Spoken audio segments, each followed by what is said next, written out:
Le dialogue de sainte Catherine de Sienne, le don de la conformité au Christ, chapitre 31. Comment Dieu se manifeste lui-même à l'âme qu'il aime.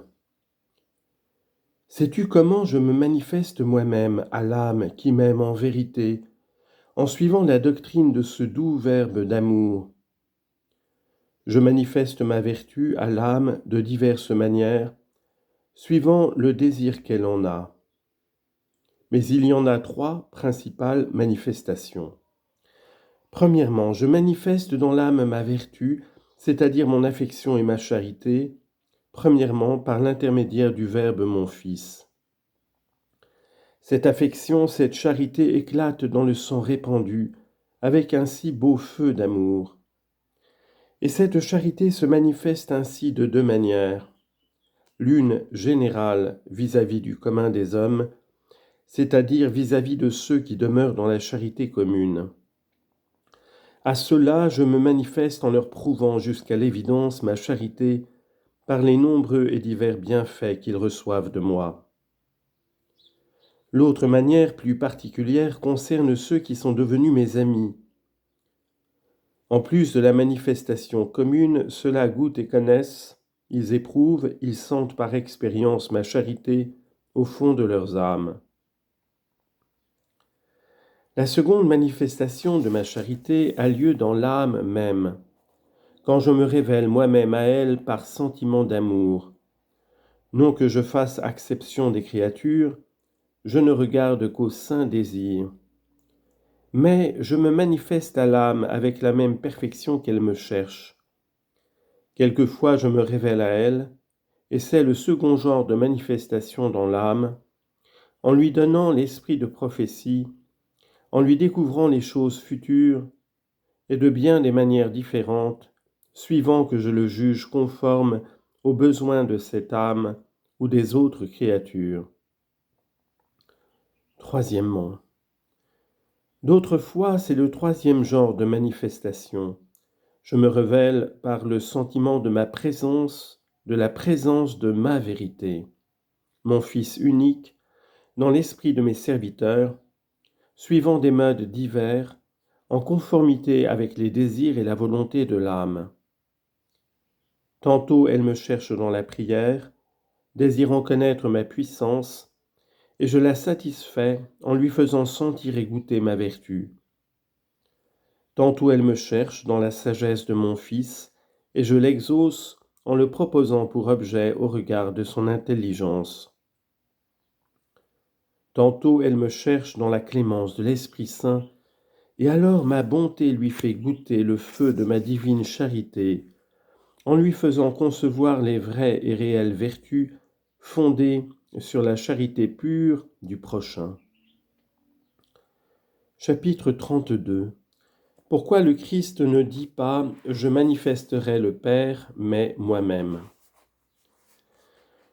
Tu vois donc bien que la vérité ne vous a pas trompé quand elle a dit « Qui m'aimera sera une même chose avec moi », puisque, en suivant sa doctrine par sentiment d'amour, vous êtes unis à lui, et par cette union avec lui, vous êtes pareillement unis à moi, car nous ne faisons qu'un. Par le fait, je me manifeste moi-même à vous, puisque nous sommes une seule et même chose. C'est donc la vérité même qu'a énoncé ma vérité quand elle a dit « Je me manifesterai à vous ». En se manifestant, c'est moi qu'elle manifeste, et en me manifestant, c'est elle qu'elle manifeste. Mais pourquoi mon Fils n'a-t-il point dit « Je manifesterai le Père » ? Pour trois raisons particulières. La première, parce qu'il a voulu montrer que je ne suis pas séparé de lui, ni lui de moi. C'est pourquoi à saint Philippe qui lui demandait « Fais-nous voir le Père et cela nous suffira », il répondit « Qui me voit, voit le Père, et qui voit le Père, me voit. » Jean chapitre 14, versets 8 à 9. Il l'a pu dire parce qu'il est une même chose avec moi. Mais ce qu'il a, il le tient de moi, et non moi de lui. Aussi dit-il aux Juifs, Ma doctrine, ce n'est pas de moi, mais de mon Père qui m'a envoyé. Car le Fils procède de moi et non moi de lui. Mais je n'en suis pas moins une même chose avec lui, et lui avec moi. Voilà pourquoi il ne dit pas « Je manifesterai le Père », mais « Je me manifesterai », comme pour faire entendre qu'il est une même chose avec le Père. La seconde raison, c'est qu'en se manifestant à vous, il ne révélait rien d'autre que ce qu'il tenait de moi, le Père, comme s'il eût voulu dire « Le Père s'est manifesté à moi ». Comme je suis une même chose avec lui, c'est moi et c'est lui tout ensemble que je vous manifesterai en moi. La troisième raison, c'est qu'étant moi-même invisible, je ne puis être vu de vous qui êtes visibles, tant que vous ne serez pas séparés de vos corps. Alors, vous me verrez. Moi, votre Dieu face à face, et le Verbe, mon Fils unique, intellectuellement jusqu'au moment de la résurrection générale, où votre humanité deviendra conforme et s'unira à l'humanité du Verbe, comme je te l'ai exposé plus haut dans le traité de la résurrection. Vous pouvez donc me voir présentement tel que je suis. C'est pourquoi j'ai caché la nature divine sous le voile de votre humanité, afin que vous me puissiez voir ainsi. Moi, invisible, je me suis fait visible en vous donnant le Verbe, mon Fils, caché sous le voile de votre humanité. C'est par elle qu'il me manifeste à vous.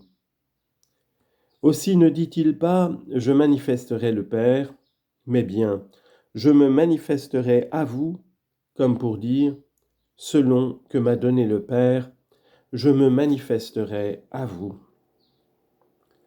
Tu vois donc bien que dans cette manifestation, en se manifestant, il me manifeste. Tu as appris aussi pourquoi il n'a pas dit « je manifesterai le Père ». C'est que il ne vous est pas possible à vous dans un corps mortel de me voir, moi, le Père, comme il a été expliqué, et d'autre part, il est une même chose avec moi.